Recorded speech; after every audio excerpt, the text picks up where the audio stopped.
Ladies and gentlemen, I speak today as a citizen of 4 nationalities. I am Dr. Patrick Olisanrialike Obuekunia Nandri, a retired medical doctor. I am resident in the United Kingdom. I am, by birth, a native of Agukunri, hence, a citizen of Igbo land, and by extension, a citizen of Biafra land, and the geographical entity known today as the Federal Republic of Nigeria. I am also, by the grace of Her Majesty the Queen, and by the law of the United Kingdom, a British citizen. I have spoken recently in a previous video to my Igbo sisters and brothers about my concern in the insecurity and killings in Igbo land, and by extension in Biafra land and the geographical entity called Nigeria. In that message and plea, I called on the present leadership in Igbo land to meet up with Nnamdi Kanu to stop the calamity that is about to engulf Igbo land in particular, and Biafra land and Nigeria in general.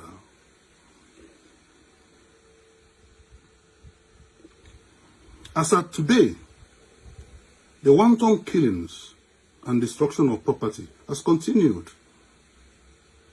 Today, which is the 3rd of June 2021, I am speaking as a concerned elder, ready to help in the emergence of a new leadership in Igbo, Biafra land, and Nigeria in general.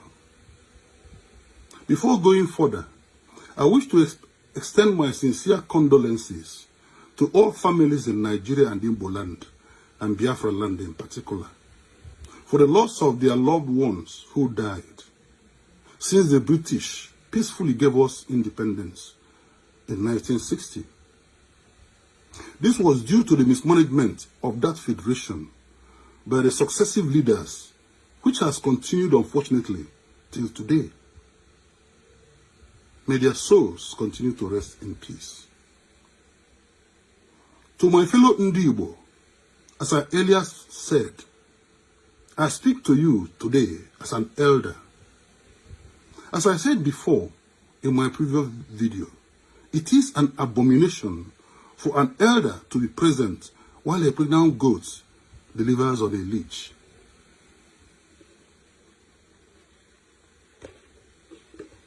First, let me pay my allegiance to the following people and thank them for their work so far.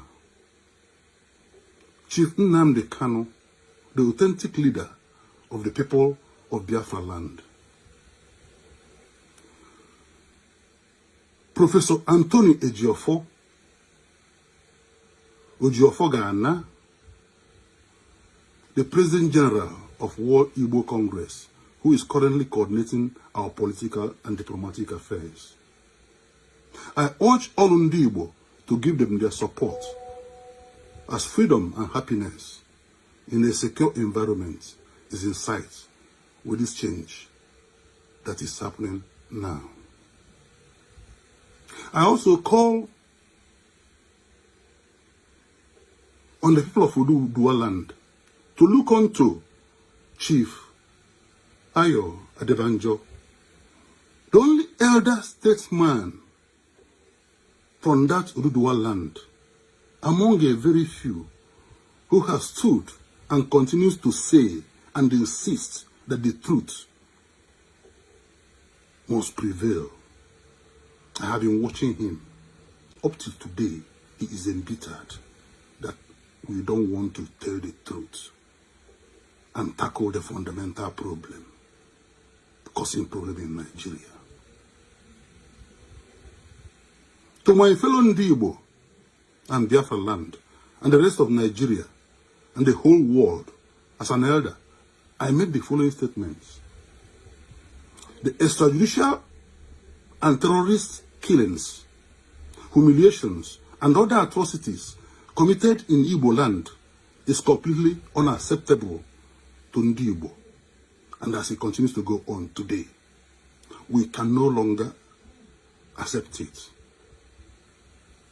I therefore ask the terrorist headsmen remaining in Igbo land to vacate and leave our land immediately.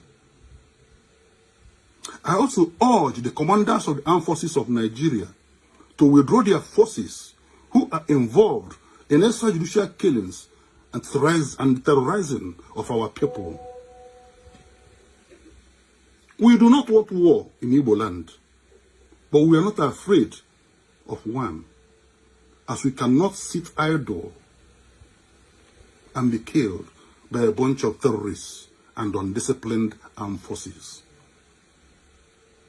The issue of justice, I hope, for these crimes will be sorted out in due course by the normal process of international and local justice system. Ndị Igbo and at home and abroad, especially the youths, have lost totally their confidence and trust to the current so-called leadership, especially the politicians, with the exception of very few in Igbo land. Also, the leadership of Haneze Ndi Igbo have failed woefully. I am not here to apportion blame, but to seek a new way forward in leadership. Yes, some of them have wittingly or unwittingly been bought over by the haram-headed monster I mentioned in my last message. Others may have been cowed down, afraid or timid to talk and provide good and effective leadership.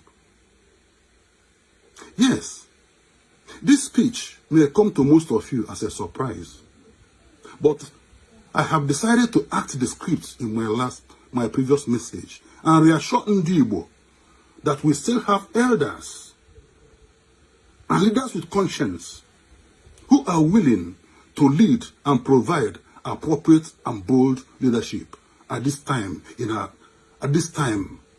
We are at a crossroad. We have spoken a lot of grammar in the social media, held a lot of meetings in Nigeria by many stakeholders, but the killings and insecurity continue because many people do not want to say or hear the truth. The major issue continues to be swept under the carpet. This is now the time to act and stop agonizing.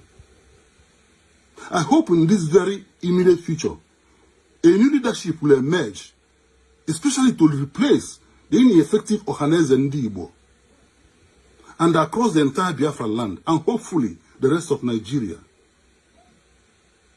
As inhabitants of this historical territory, we must live in peace, develop and progress as other developed nations. I do hope to join Nnamdi Kanu and Professor Jiofo as the third foot of the current stool of leadership to stand effectively and stable to oversee this peaceful process instead of war.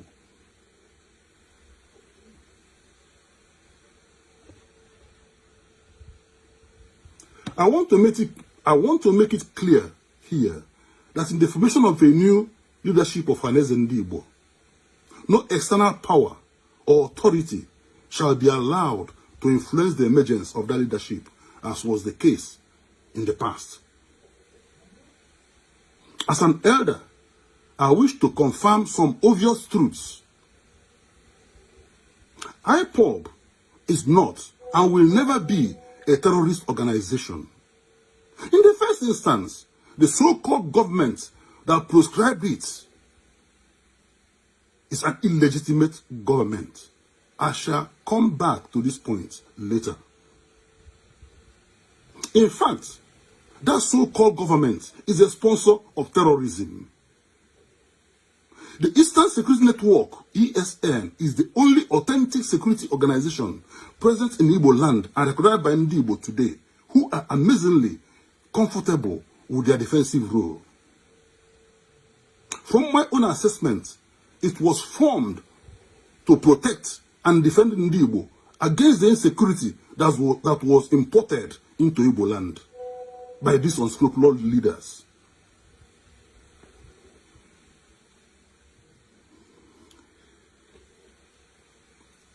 This security network is not interested in killing or terrorizing anybody who is not involved in the killing, terrorization, or humiliation of Ndi Igbo.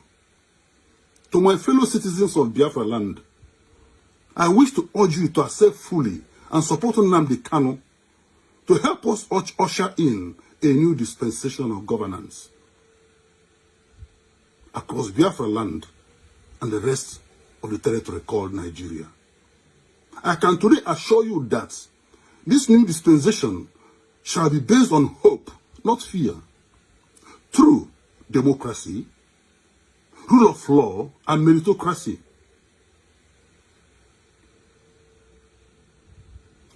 What we need today is an unadulterated socio-economic and political development, progress, prosperity, and happiness. We should not be diverted from this goal by the selfish and insensitive politicians under the direction of the hydra-headed monster I mentioned in my previous message.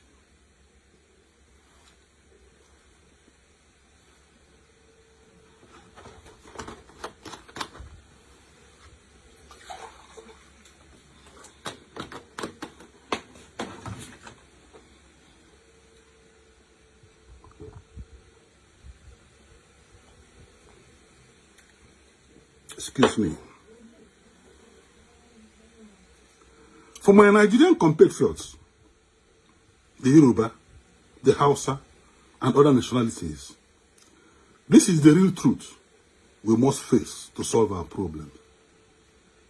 The current 1999 constitution, under which we are being ruled, not governed, is illegitimate.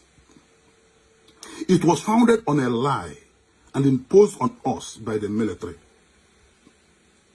This military is now almost taken over by this hydra-headed monster I mentioned previously. Therefore, all the governments based on this illegitimate constitution are illegitimate and not binding to any lawful citizen and indigene of this geographical entity called Nigeria.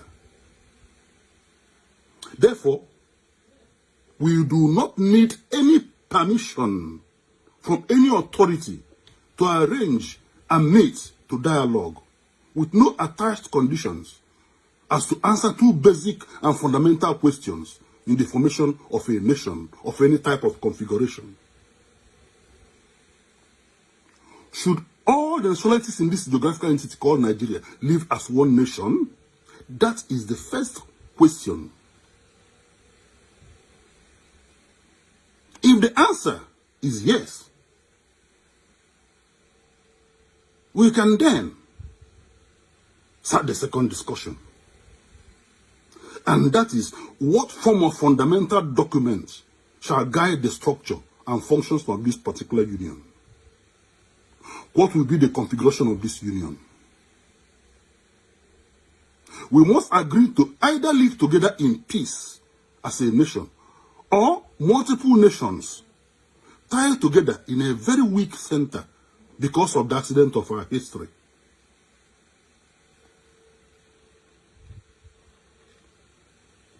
In the interim, while this deliberation is going on, I will ask that we immediately diffuse tensions across the entire territory by implementing the security section of the Aburi Accord of 1967.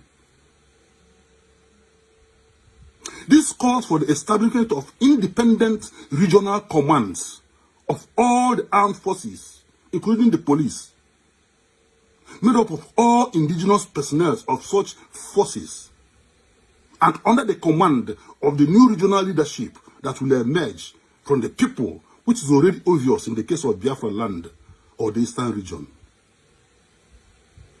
I am calling all Nigerians to come out boldly and support these my peaceful submissions. We have no choice. Please, let us stop killing ourselves to the aggrandizement of a very few of us. And let us stop this hydra-headed monster from taking over the whole Nigeria. Yes, we can. Yes, we can do it. I am calling now also on Chief Ayo Adebenjo, as I mentioned before, an elder statesman who is among the very few Yoruba leaders and elders saying the truth, to organize his own people of Oduduwa land and join us as we move forward. I know there will be many questions raised from this speech, but the answers are there. Trust me, other people and I shall provide them in due course. To my fellow British citizens, our mother, Her Majesty, the Queen, I urge you to join me to impress on Her Majesty's government to wade into this Nigerian problem, as I have discussed, and as is obvious today. Give us your wholehearted support to come out victorious from this problem. A safe, secure, and prosperous new dispensation in this accidental territory called Nigeria will be more beneficial to the United Kingdom than the present one founded on a lie called the Nigerian Constitution of 1999. Finally, I appeal to the government and people of the United States of America, the EU, to please come to our aid and assist us. We, the people, are looking up to you to do so. Please, do not wait for any government's invitation. For what we have today in Nigeria is an illegitimate government and not government of the people. And they are the cause of the insecurity and backwardness in that territory. It is said that a stitch in time saves 9. Please, let us not forget Afghanistan and 9/11 and what that cost the Americans. Please, do not stay quiet and watch this territory called Nigeria turn into another Afghanistan. Thank you so much for watching and listening to this video and my submission. God bless Biafra land. God bless the rest of Nigeria. Long live the Queen.